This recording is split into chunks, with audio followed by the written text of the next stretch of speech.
मोक्षमार्गस्य नेतारम् भेत्तारम् कर्मभूभृताम् ज्ञातारम् विश्वतत्त्वानाम् वन्दे तद्गुणलब्धये वन्दे तद्गुणलब्धये मोक्षमार्ग के नेता एवं कर्म पर्वतों के भेदक और विश्व के सब तत्वों के ज्ञायक चेतन संवेदक सद्गुण आप समान प्राप्त हो यही भावना भाकर दे विनय पूर्वक करूं वंदना बारंबार जिनेश्वर दे बारंबार जिनेश्वर दे।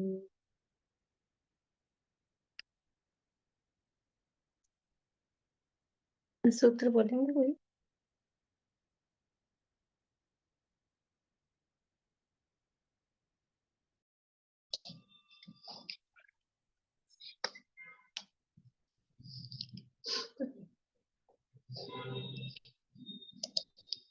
तत्वार सूत्र नामक के महाशास्त्र है आचार्य उमा स्वामी देव द्वारा रचित। इसके अंतर्गत तीसरा अध्याय अपना चल रहा है, अंतिम प्रकरण उसमें चल रहे हैं और तीसरे अध्याय में अधोलोक का और मध्यलोक का स्वरूप बताने के बाद में, चूंकि मध्यलोक में मुख्य रूप से मनुष्य और तिर्यंच रहते हैं, या फिर ऐसा कहें मनुष्य और तिर्यंच मध्यलोक में रहते हैं और उसमें भी मनुष्य मात्र 2.5 द्वीप में ही रहते हैं और मनुष्यों की विशेषता है बुद्धि आदि में मनुष्य विशेष है, मुनि बनने में मोक्ष गमन आदि में मनुष्य विशेष है। तो इसलिए अब मनुष्यों के भेद प्रभेद यहाँ पर बताए हैं। 36 नंबर का सूत्र है। 2 प्रकार के मनुष्य सबसे पहले बताए, आर्य और म्लेच्छ। फिर आर्यों के वापस से 2 भेद किए, रिद्धि प्राप्त और बिना रिद्धि प्राप्त, और म्लेच्छों के भी 2 भेद किए, अंतर्भूमिज म्लेच्छ और कर्मभूमिज म्लेच्छ। अंतर द्वीपज म्लेच्छ और कर्मभूमिज म्लेच्छ। तो जो बिना रिद्धि प्राप्त आर्य थे उनके भी 5 भेद किए थे और जो रिद्धि प्राप्त आर्य हैं उनके मूल में 8 भेद किए हैं 8 रिद्धियों के आधार पे, और उनके उत्तर भेदों के रूप में फिर 64 भेद किए गए हैं। 8 रिद्धियां कौन कौन सी हैं? 8 रिद्धियां कौन कौन सी हैं?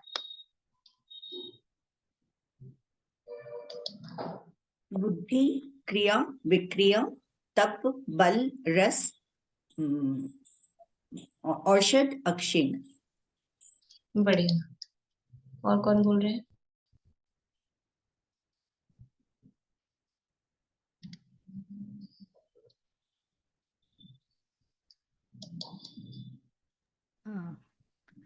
बुद्धि, क्रिया, बुद्धि रिद्धि, क्रिया रिद्धि, विक्रिया रिद्धि, तप रिद्धि, बल रिद्धि, औषध रिद्धि, रस रिद्धि और अक्षीण रिद्धि। बढ़िया, बहुत अच्छा। बोलिए आप भाई। क्रिया रिद्धि, विक्रिया रिद्धि, तप रिद्धि, बल रिद्धि। कल कहा था ना पहले नंबर पे तो एक रिद्धि है ही है। बुद्धि रिद्धि, बुद्धि रिद्धि, क्रिया रिद्धि, विक्रिया रिद्धि, तप रिद्धि, बल रिद्धि, औषध रिद्धि, अक्षीण रिद्धि और रस रिद्धि। ध्यान रखना है, पहले नंबर पे बुद्धि और लास्ट नंबर पे तो अक्षीण है, बीच में फिर भी आप इधर उधर कर दो थोड़ा बहुत। बुद्धि रिद्धि कोई भूल जाएंगे, जो जीव से रिलेटेड है वो एक ही तो है, बाकी तो सब शरीर से रिलेटेड है। जीव का जिसमें काम है उसी को भूल गए। बुद्धि रिद्धि, क्रिया रिद्धि, विक्रिया रिद्धि, तप रिद्धि, बल रिद्धि, रस रिद्धि, औषधि रिद्धि, अक्षीण मानस रिद्धि। अक्षीण महानस अकेली नहीं, अक्षीण अक्षीण, महानस तो अक्षीण रिद्धि का एक भेद है, हाँ, अक्षीण अक्षीण, रिद्धि। अक्षीण रिद्धि। हाँ, उसका दूसरा नाम क्षेत्र रिद्धि भी है। अक्षीण रिद्धि का दूसरा नाम क्षेत्र रिद्धि भी है। चलिए बाकी लोगों से बाद में सुनेंगे, अब और भी लोग बात कर रहे हैं। इसमें से हमारी चर्चा चल रही है बुद्धि रिद्धि की भेदों के संबंध में। बुद्धि रिद्धि के 18 सेंड किए थे ग्रुप में, परिभाषाओं के भी, भेद प्रभेदों के भी ग्रुप देखते हैं या नहीं देखते हैं? देखे ना आप लोगों ने? जो भेद प्रभेद वाला था वो चार्ट भी मैंने भेज दिया था, तो नेक्स्ट क्लास में मैं पूछूंगी बुद्धि रिद्धि के 18 भेदों के नाम। वो होमवर्क है, घर से याद करके लाने। अभी अपने 18 होंगे नहीं अभी तक। आज की क्लास है सैटरडे, मतलब फिर नेक्स्ट वीक होगी, तो लेकिन याद कर लेंगे आप 18 नाम, जिसमें से कौन कौन सी रिद्धियों की चर्चा हो गई है। केवल ज्ञान, मन परे ज्ञान, अवधि ज्ञान, बीज बुद्धि, कोष्ठ बुद्धि, और अब चल रही है छठी पदानुसारिणी बुद्धि की चर्चा अपनी चल रही है। बीज बुद्धि रिद्धि क्या है? बीज बुद्धि रिद्धि क्या है, किसे कहते हैं, उससे आप क्या समझते हैं?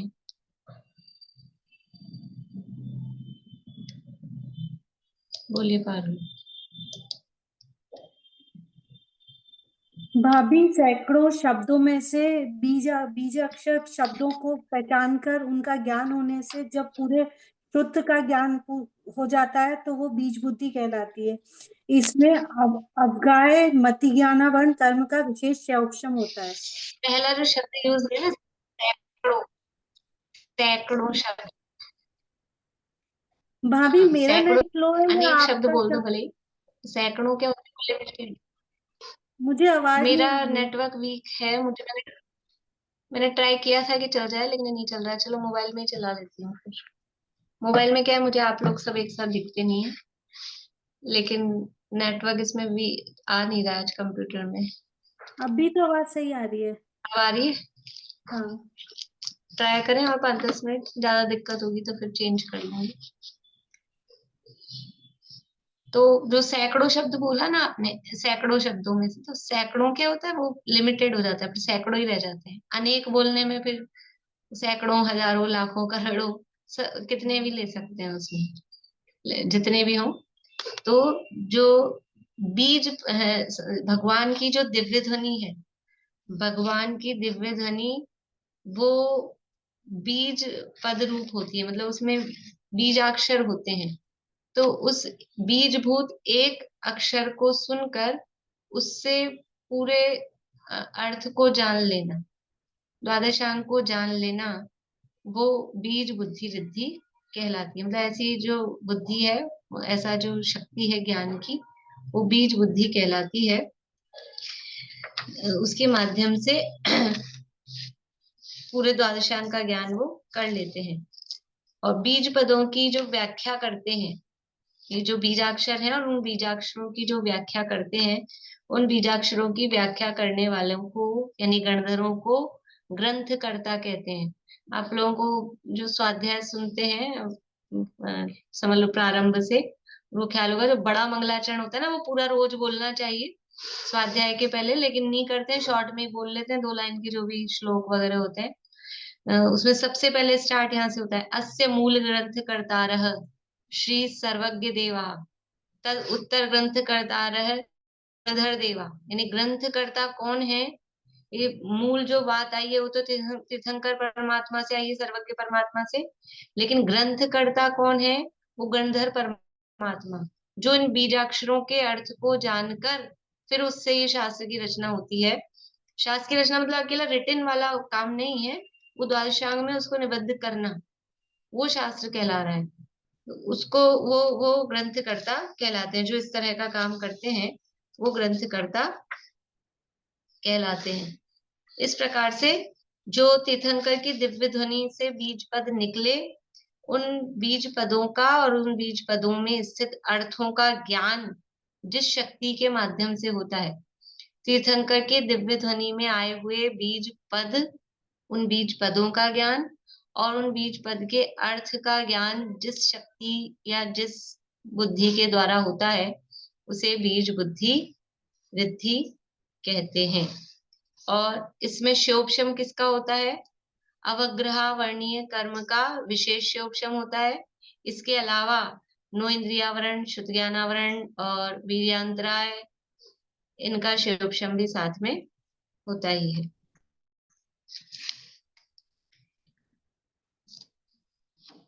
फिर है कोष्ठ बुद्धि रिद्धि। कोष्ठ बुद्धि रिद्धि किसे कहते हैं? कि जिस प्रकार से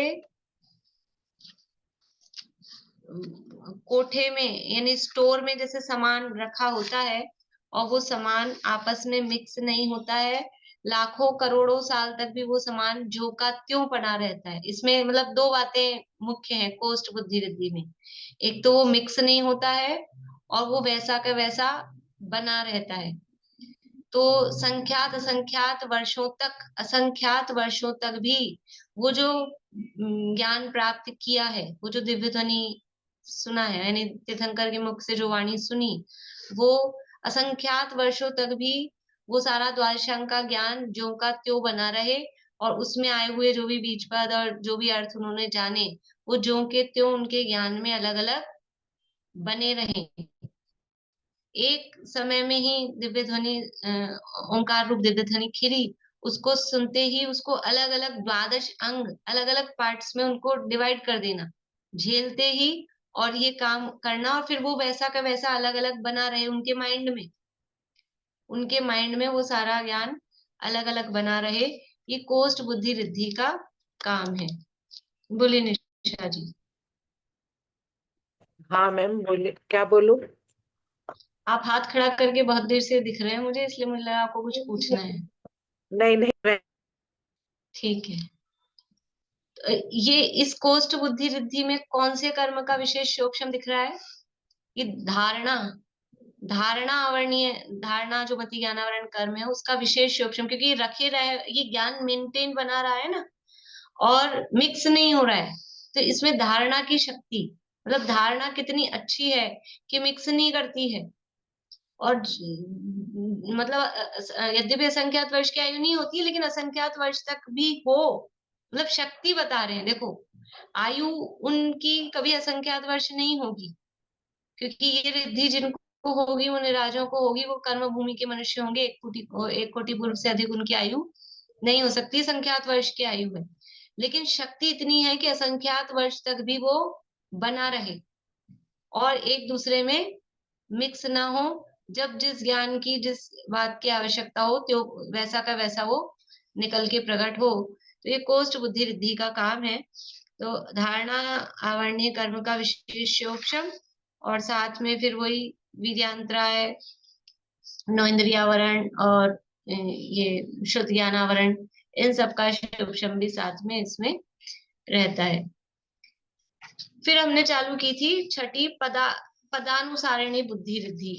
इसके नाम भी, इसको पद बुद्धि भी कहते हैं, पदानुसारी भी कहते हैं, पदानुसारिणी भी कहते हैं, है ना। और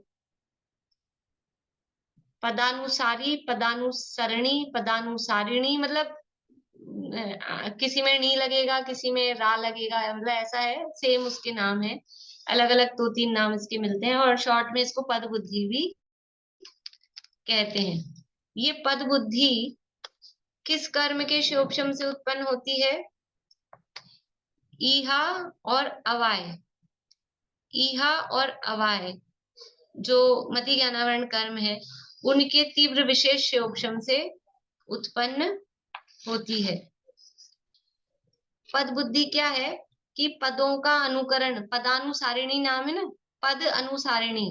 तो वो जो बीज पद थे, बीज बुद्धि से बीज पदों को जाना, फिर उन बीज पदों को का अनुसरण यानी उनको फॉलो करने वाली, फॉलो करने वाली का मतलब क्या है? उनके अर्थ को जानने वाली। उन बीज पद को जानना वो बीज बुद्धि का काम है ना। बीज पद को जान लिया, अब उस बीज पद में क्या माल है उसका पूरा खजाना जो है वो ये पदानुसारिणी रिद्धि समझती है। जैसे जो बीज है वो पेड़ है क्या?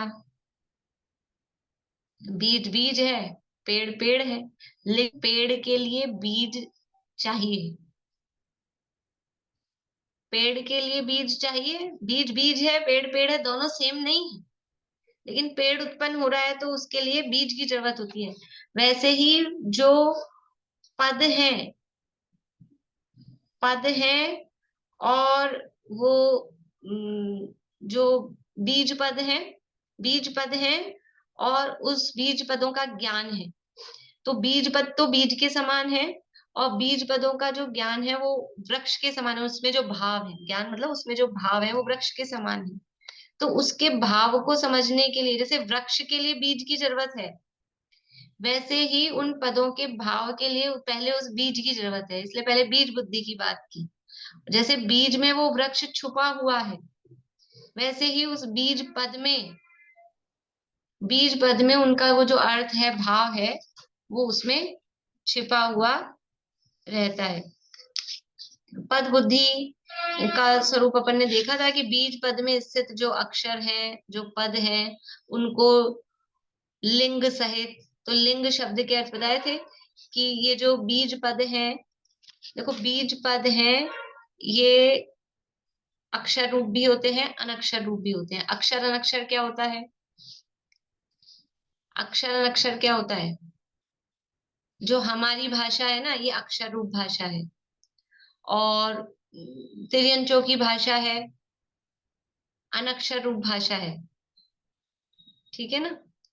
तिर्यंचों की जो भाषा होती है उसमें ऐसे अक्षर नहीं म्याऊ तो अपन कर देते अपने शब्द में, म्याऊ।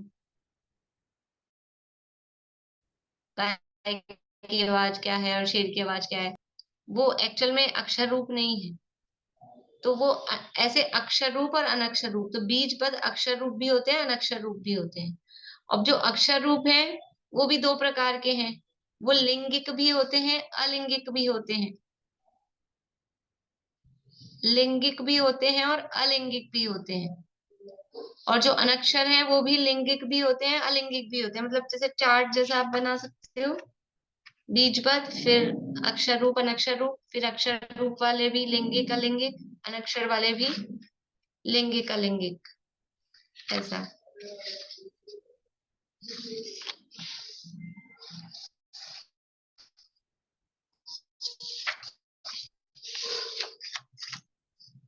लिंगिक अलिंगिक का क्या मतलब है?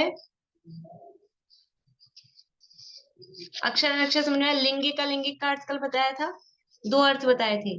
लिंग यानी चिन्ह या अर्थ, तो अनेक अर्थ रूप भी है, और अलिंगिक मतलब अनेक अर्थ रूप नहीं है, अनेक चिन्ह नहीं है, ऐसा। ये पहला अर्थ। और दूसरा अर्थ जो व्याकरण वाला है कि जो शब्द हैं वो स्त्रीलिंग वाले हैं कि पुरुष लिंग वाले हैं कि नपुंसक लिंग वाले हैं, ऐसे लिंगिक। कल बोल रही थी ना, जैसे मित्र, मित्र है शब्द लिखा तो ये पुल्लिंग शब्द है, तो उसका अर्थ होता है सूर्य। और मित्रम शब्द लिखा तो ये नपुंसक लिंग है, उसका अर्थ होता है मित्र, दोस्त। मित्र ये पुरुष लिंग में यूज लेंगे, पुल्लिंग में यूज लेंगे तो उसका अर्थ सूर्य होता है। और मित्रम ये नपुंसक लिंग में यूज लेंगे तो उसका अर्थ मित्र होता है। तो ऐसे एक ही शब्द अनेक लिंग वाला बन जाता है, तो लिंगिक शब्द है। और अलिंगिक कौन से होते हैं जो आपको बताया था? अब थोड़ा ये व्याकरण वाली चीज है। अव्यय वगैरह होते हैं, अव्यय वगैरह मतलब जैसे की है, भी है, ही है, इनके कौन से लिंग है? भी कौन से लिंग वाला शब्द है? ई की मात्रा देख के आप तो स्त्रीलिंग कर दो, और काम या की मात्रा है तो वो भी स्त्रीलिंग हो जाएगा। तो के में कौन सी मात्रा, मतलब इस तरह के जो शब्द हैं वो अलिंगिक कहलाते हैं। तो बीजाक्षर दोनों तरह के होते हैं, अक्षर रूप भी, अनक्षर रूप भी, लिंगिक भी या अलिंगिक भी। इस तरह से ये जो बीजाक्षर है, तो एक बीज पद में संख्यात, असंख्यात, अनंत अर्थ छिपे हुए हैं। एक एक बीज पद में एक बीज में कितने वृक्ष हैं? अच्छा बताओ, एक बीज में कितने वृक्ष हैं? सिंपल सा जवाब है, एक बीज में एक वृक्ष। सिंपल जवाब है ना कि नहीं? ये जवाब नहीं है। एक बीज में एक ही वृक्ष है क्या? एक बीज में जो एक वृक्ष उगेगा, उस एक वृक्ष से कितने बीज निकलेंगे? उससे सैकड़ों बीज होंगे, हजारों बीज होंगे, डिपेंड करता है।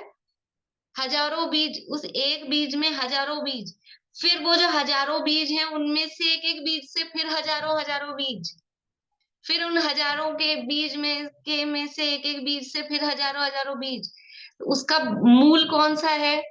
वो एक बीज।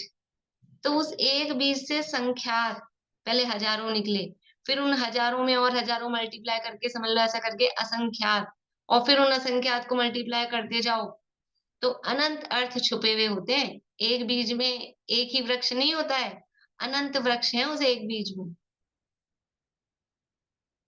तो जैसे एक बीज में संख्यात असंख्यात अनंत वृक्ष छुपे हुए हैं, वैसे ही एक बीज पद में संख्यात असंख्यात अनंत अर्थ छुपे हुए होते हैं।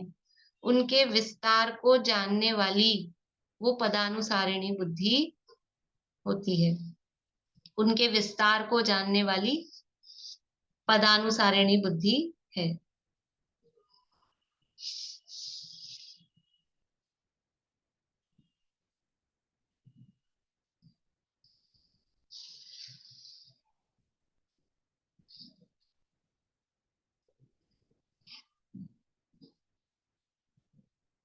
बीज पद में जो अक्षर हैं, जो पद हैं, उनको उनके लिंग सहित, अर्थ सहित व्यक्त रूप में जानना वो पद बुद्धि का काम है। समझ में आया? पद बुद्धि में और बीज बुद्धि में तो बीज को जाना, पद बुद्धि में उसके अर्थ को, जितने उसमें अर्थ छिपे हुए हैं उसके विस्तार को जाना, वो पद बुद्धि का काम है। अब ये पद के संबंध में बताया था कल कि यहाँ पद शब्द से अर्थ बीज पद से अर्थ इसमें लेना है। अब ये बुद्धि तीन प्रकार की है। पदानुसारिणी या पद बुद्धि तीन प्रकार की है। पहला है, पहला नाम है अनुसारिणी।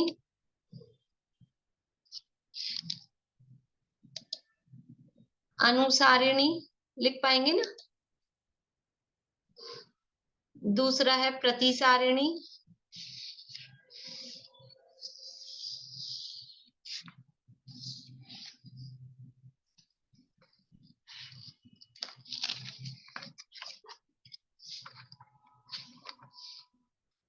अनुसारिणी, प्रतिसारिणी और उभय सारिणी।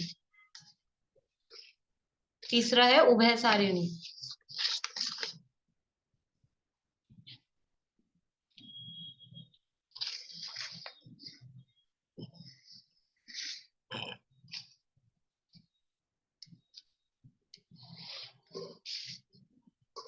अब जैसे इसके नाम दो तीन तरह से बताए ना, पदानुसारिणी, पदानुसारी, ऐसे तो ये इन नामों में भी इतना सा अंतर मिलेगा।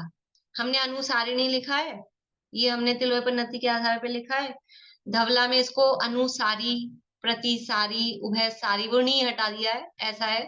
तो मतलब आप थोड़ा बहुत अक्षर इधर उधर हो, मात्रा कोई, तो ऐसा नहीं समझे। नाम में, ग्रंथों में थोड़ा बहुत नाम में इस तरह का डिफरेंस है। ये दूसरी कौन सी बताई? अनुसारिणी, दूसरी प्रतिसारिणी। प्रतिसारिणी। हाँ।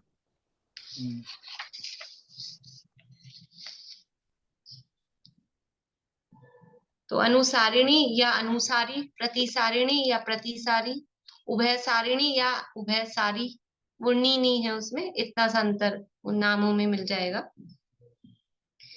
देखो उस पहले समझ लेते हैं अनुसारिणी, प्रतिसारिणी, उभय सारिणी क्या है। कि पद बुद्धि का काम क्या है? उसके अर्थ को जानना।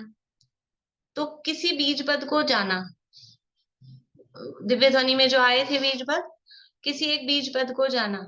तो जिस बीज पद को जाना है उसके बाद के सारे अर्थ को भी जान लेना। उसके ऊपर के देखो, इसका जो परिभाषा दी है,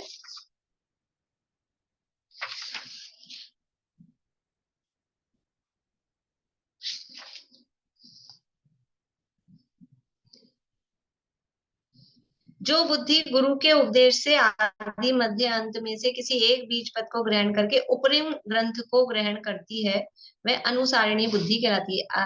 उपरिम ग्रंथ को मतलब उसके बाद के अर्थ को भी अपन उदाहरण में समझते हैं, उदाहरण से समझ में आएगा, है ना। जैसे कि हमको समझ लो ये श्लोक याद है, ऐसा होता है ना, इस तरह का उसमें चलता है। जो अंताक्षरी वगैरह की प्रतियोगिता होती है, अंतरा मुखड़ा राउंड ऐसा बोलते हैं उसमें, तो आपको कभी अंतरा बोलते हैं, आपको उसका मुख नीचे का बोला, आपको ऊपर का बताना है, तो उसके ऊपर को ग्रहण कर लिया। जैसे अपना ऐसा नहीं होता, कभी छेड़ाला बोलते बोलते अपने को नीचे वाली लाइन याद आ रही होती है, उसके ऊपर की लाइन नहीं याद आ पाती है, तो अपनी अनुसारिणी बुद्धि नहीं चलती है, ऊपर का नहीं ख्याल आता है, और कभी कभी ऊपर वाला ख्याल आता है, उसके नीचे की याद नहीं आ रही होती है। तो ऊपर का भी ख्याल आए उसके, यहाँ तो ऊपर नीचे ऐसे कर रहे हैं, पर यहाँ ऊपर का अर्थ है उसके आगे का। यहाँ अनुसारिणी मतलब है जो बीज पद पकड़ा, जिस बीज पद को जाना, उसके बाद का उसके आगे का भी सारा अर्थ ख्याल में आए तो वो अनुसारिणी है। और जो बीज पद जाना, उसके पहले का मतलब उसका यहाँ नीचे का कह रहे हैं, उसके नीचे का भी सारा अर्थ ख्याल में आए, उसको प्रतिसारिणी कह रहे हैं। और नीचे का भी समझ में आ जाए, ऊपर का भी समझ में आ जाए, पहले का भी समझ में आ जाए, बाद का भी समझ में आ जाए, उसका नाम है उभय सारिणी। समझ में आई बात? कि जो जो शब्द हमने कहा उसके बाद वाला तो ख्याल आ रहा है, तो वो अनुसारिणी। जो शब्द कहा उसके पहले वाला ख्याल आ रहा है, वो प्रतिसारिणी। और जो शब्द कहा उसके पहले का भी बाद का भी सब समझ में आ रहा है, सब ख्याल आ गया, उसका नाम है उभय सारिणी।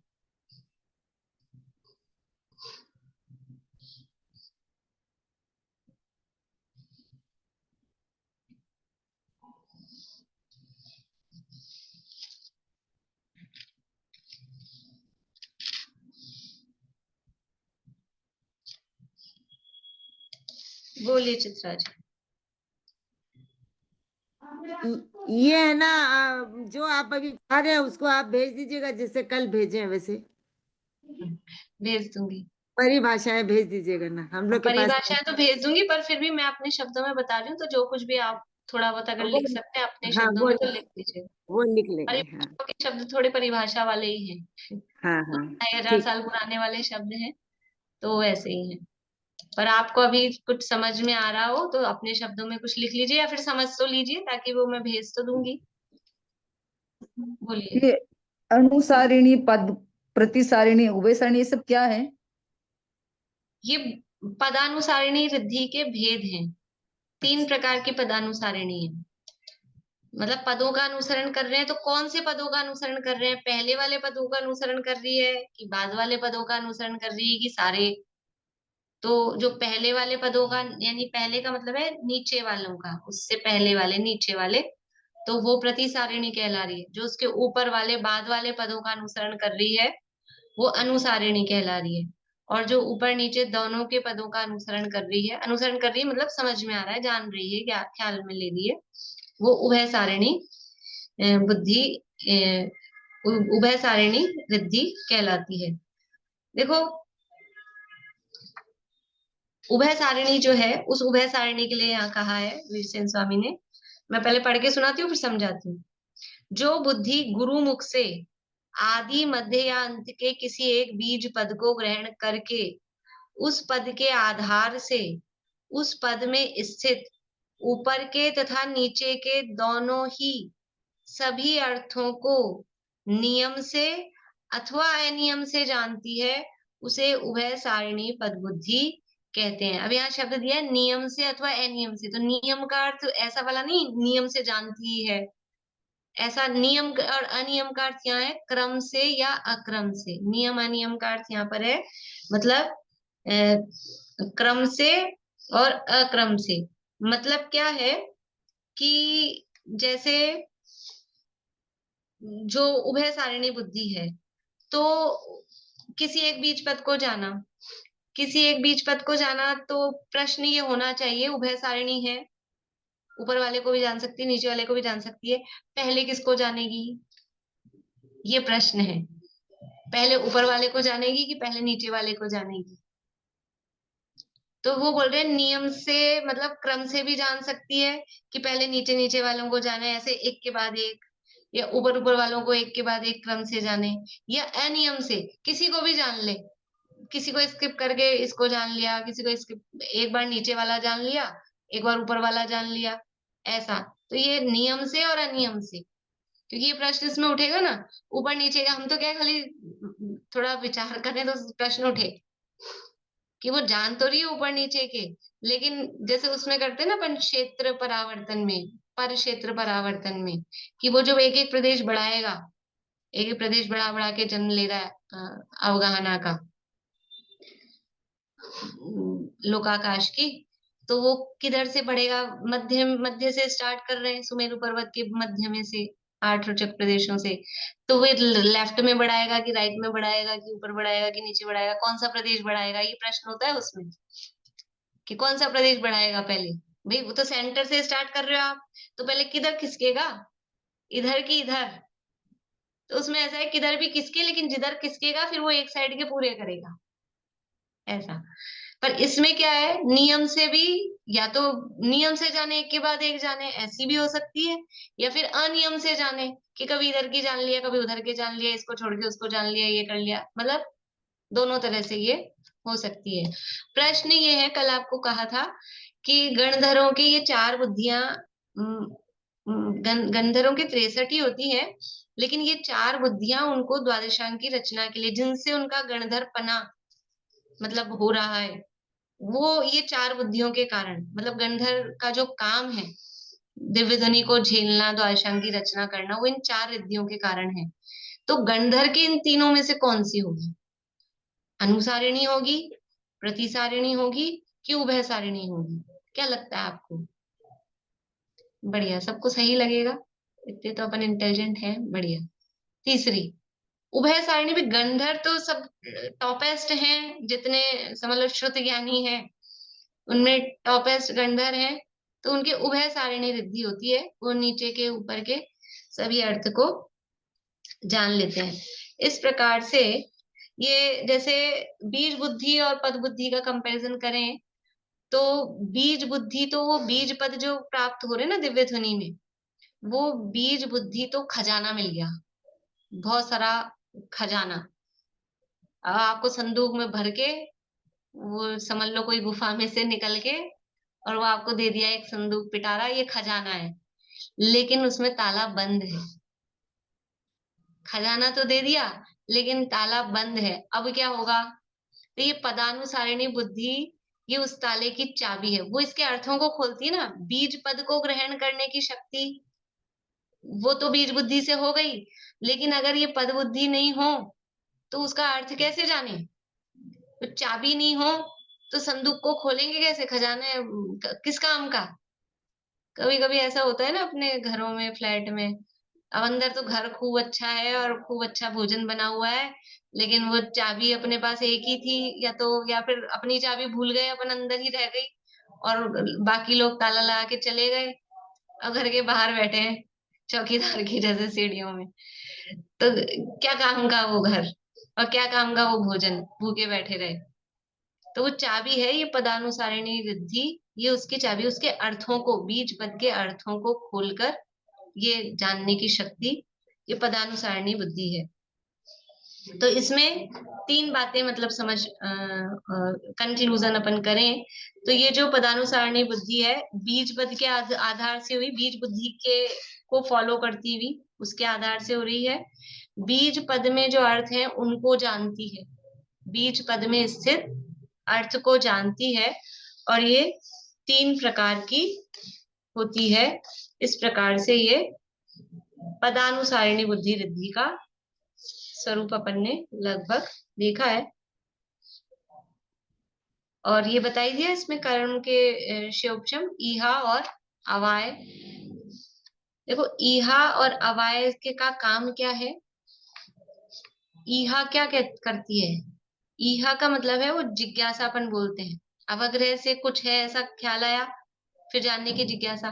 तो जिज्ञासा मतलब है उस वो चिंतन रूप कुछ क्या है, ये कब करेगा। जैसे अभी मैंने कहा ना, प्रश्न होना चाहिए, ऊपर वाले को जान रही नीचे वाले को। तो हमको जिज्ञासा ही नहीं हुई क्योंकि हमने चिंतन ही नहीं किया। चिंतन करते तो जिज्ञासा होती कि ऐसा है कि ऐसा है। अब जो चिंतन करता है क्षेत्र परावर्तन में, वो दिमाग लगाता है ये अभी आगे बढ़ाना है, कौन से प्रदेश को बढ़ाना है, राइट साइड में बढ़ाना है कि लेफ्ट, वरना तो सुन लेते हैं। तो ये ईहा है, ये जानने की जिज्ञासा मतलब ये चिंतन रूप है।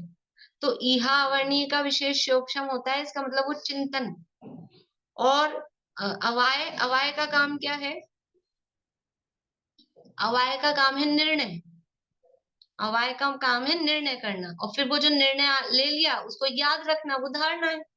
जो निर्णय आ गया, निर्णय तक का काम अवाय तक हो गया। अब अग्रे यह अवाय, यहाँ तक वैसे काम हो गया है। फिर उसको ही, निर्णय को ही याद रखना, वो धारणा है। तो चिंतन और निर्णय द्वारा ये जो अक्षर, पद, वाक्य और उनके अर्थ जो हैं, उन पदों की जो ख्याल, मतलब उन पदों का जो ज्ञान है वो पद बुद्धि के माध्यम से होता है। यानी बीज पदों से ईहा और अवाय द्वारा, बीज पदों से ईहा और अवाय यानी चिंतन और निर्णय द्वारा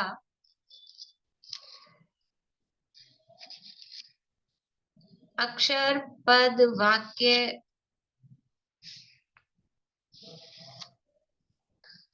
फिर से बोल रही हूँ, बीज पदों से ईहा और अवाय अर्थात चिंतन और निर्णय द्वारा अक्षर, पद, वाक्य और उनके अर्थ विषयक पदों की उत्पत्ति, उनके अर्थ विषयक पदों की उत्पत्ति पद बुद्धि द्वारा होती है।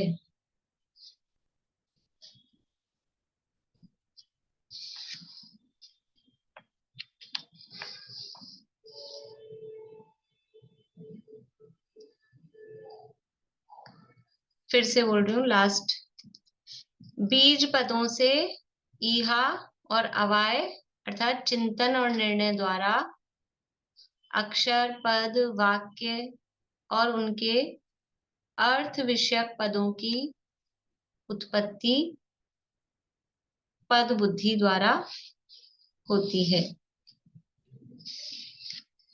तो पदानुसारी बुद्धि के 3 काम हैं। कौन कौन से 3 काम हैं? पहला काम कि बीज पद में स्थित जो अक्षर और पद हैं उनको जानना। पदानुसारी बुद्धि के 3 काम।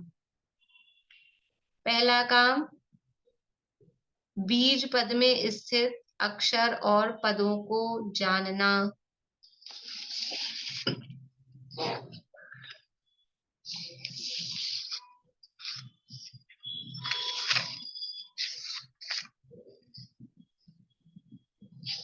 उनके लिंग आदि का निर्धारण करना।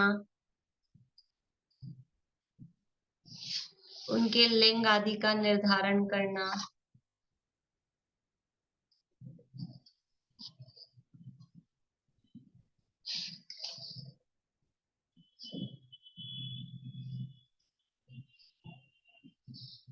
और उस अक्षर या पद संबंधित संपूर्ण विषय,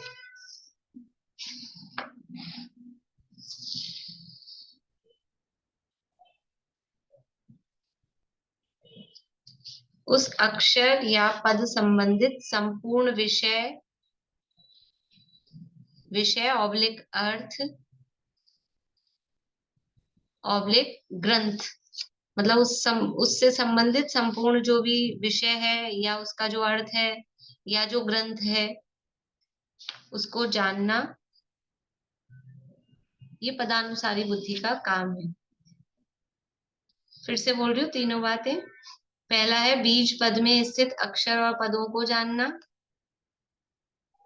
फिर है उनके लिंग आदि का निर्धारण करना।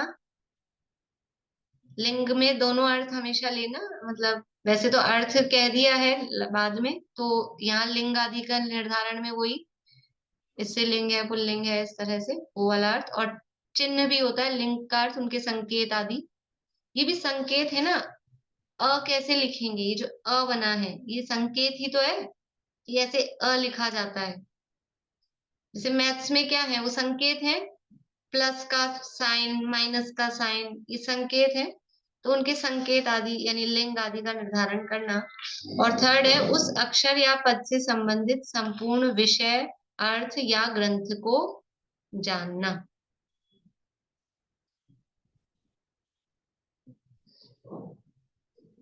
यानी पद बुद्धि के काम ये सब, वो पदों को ग्रहण करना, पदों का अर्थ समझना, वाक्य रचना, ग्रंथ रचना, ग्रंथ निर्माण, ये सब। ग्रंथ मतलब वो, क्योंकि ग्रंथ को जानना भी कह रहे हैं ना, तो जहां जैसा हो उस हिसाब से।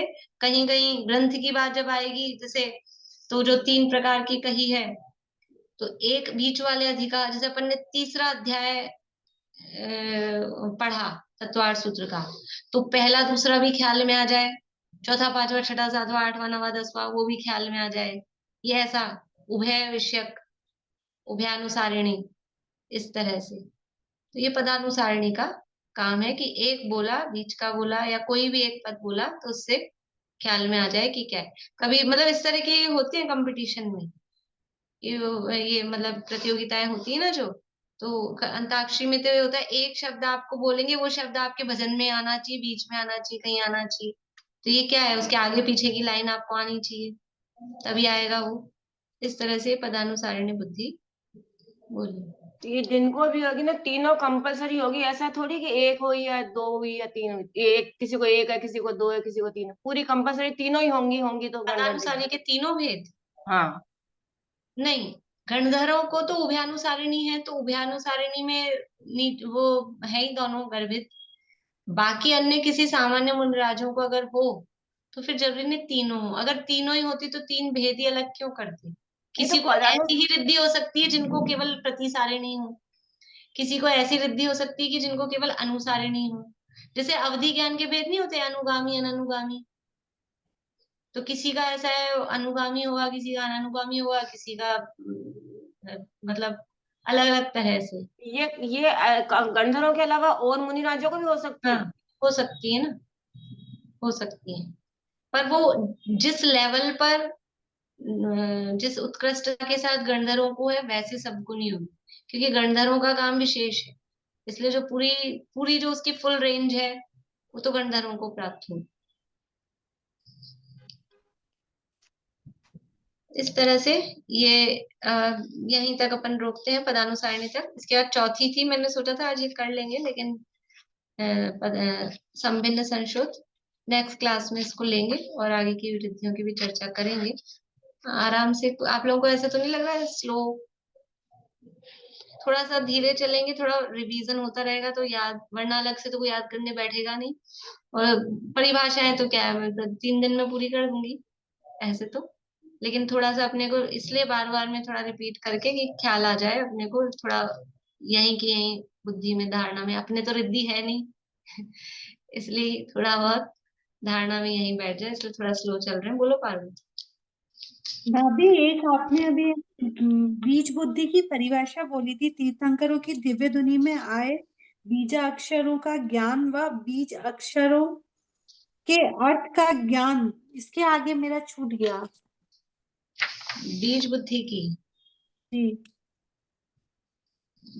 बीजाक्षरों का ज्ञान, और किसी ने लिखी है, और वो तो मैं जो बोल देती हूँ ना, किसी ने लिखी है तो बोलिए, तो इनको कंप्लीट करा दें। मैं सुन लूंगी, नहीं तो मैं क्लास में सुन लूंगी, मुझे लगा आपने नोट में से बोला है। नहीं, मैं वैसे ही वो उसमें तो शब्द थोड़े ऐसे होते हैं ना, वो थोड़ा सेट कर करके बोलती रहती हूँ इसलिए। तो एक क्वेश्चन और था भाभी, हाँ, बीज अक्षर से भी बीज एक अक्षर को पकड़ के संपूर्ण शुद्ध का ज्ञान हो रहा है, और पदानुसार बुद्धि में भी यही हो रहा है। नहीं, वो एक बीजाक्षर को, बीजाक्षर बीज बुद्धि में उस बीजाक्षर को समझ के और उसको भाव को मतलब उसको ग्रहण किया। और पदानुसारिणी में एक तो ये है, आगे पीछे का भी समझ में आ गया। तो जब एक तो संपूर्ण विशेषता ये समझ है, में आ जाए, संपूर्ण का मतलब वह है कि बीजाक्षर को ग्रहण करके बीजाक्षर के जैसे ओम कहा, तो वो एक्चुअल में तो ये बीज बुद्धि अकेली काम की नहीं, बीज बुद्धि के साथ, क्योंकि मैंने कहा ना बीज बुद्धि खजाना है, उसके साथ उसकी चाबी पद बुद्धि है। तो सिंगल तो होती नहीं, होनी भी नहीं चाहिए, वो उसके साथ ही काम करती हैं। तो बीज बुद्धि होती है, बीज बुद्धि के साथ उस बीज को ग्रहण किया, बीज अक्षरों को समझना। अब अपने को मंत्र बोलते ना, ओम ह्रीम श्रीम क्लीम हम है, तो अपने को लगता है पता नहीं क्या धाम धूम क्या क्या बोल रहे हैं, लेकिन उसको उसको ग्रहण भी करना, तो वो एक विशेष रिद्धि के माध्यम से उनको ग्रहण करना, फिर उसके अर्थ को जानना। तो अर्थ को अलग अलग करके, जो अभी अपन ने इसमें काम देखे ना, कि वो अक्षर और पद को जाना, फिर उसके माध्यम से ग्रंथ की, पद में क्या है, पद में अकेला बीजाक्षर नहीं है, वो वाक्य रचना, ग्रंथ रचना, वो सब पद में आ रहा है। पद का मतलब जैसे 2 अक्षर वाला भी हो सकता है, 1 अक्षर वाला भी हो सकता है, पूरा वाक्य भी हो सकता है, वो सब पद में आ रहा है। तो उस सब को बनाना, जैसे अपन ने अलिंग ग्रहण शब्द से जो बनाया, अमृत चंद्राचार्य ने एक अलिंग ग्रहण शब्द से जो 20 वाक्य बनाए, ये क्या है, ये वो एक बीज था, अलिंग ग्रहण समझ लो उदाहरण के लिए। वो एक अलिंग ग्रहण रूप बीज से इतने सारे उन्होंने उपद वाक्यों की रचना की, उसको अपन कह सकते हैं अलिंग ग्रहण नाम का एक ग्रंथ बनाया। तो ये विशेषता, पहले अलिंग ग्रहण को ग्रहण किया, मतलब जाना समझा वो बीज बुद्धि से, और फिर उसके ये 20 अर्थ निकाले ये पद बुद्धि से। मतलब उनको रिद्धि थी ऐसा मैं नहीं कह रही हूँ, उदाहरण में अपन ऐसा ले। बोलिए आशा। तो जैसे आपने बीज बुद्धि के साथ पद बुद्धि को स्पेशल बताया, तो ये कोष्ठ बुद्धि वो भी हाँ सारी हाँ धारणा नहीं होगी तो फिर कैसे जानेगा, हाँ, आगे वो पीछे का भी धारणा, इसलिए हाँ, चारों। हाँ भाई, चारों हो गई ना, अवग्रह या आवाज धारणा चारों मिक्स हाँ हो गई ना अभी इनमें। नहीं हुई, अभी अपनी संबिंद संश्रोत ये भी उसमें जरूरी है, सुनने की शक्ति, वो सुनने की शक्ति चाहिए। ये सब तो है आपके पास, लेकिन आप सुन नहीं सकते हो, इतना सारा एक साथ चों चपड़ बोल दिया, अब बाकी तो सब शक्तियां थी, लेकिन वो समझ नहीं आया कि क्या चल रहा है। तो वो अब अच्छा है स्वरूप उसका भी, अगली क्लास में लेंगे भी, जब समय अभी तो हो ही गया है, पूरा समय बचा नहीं है, तो फिर होगा ही नहीं जल्दी जल्दी। चलिए, जिनवाणी स्तुति।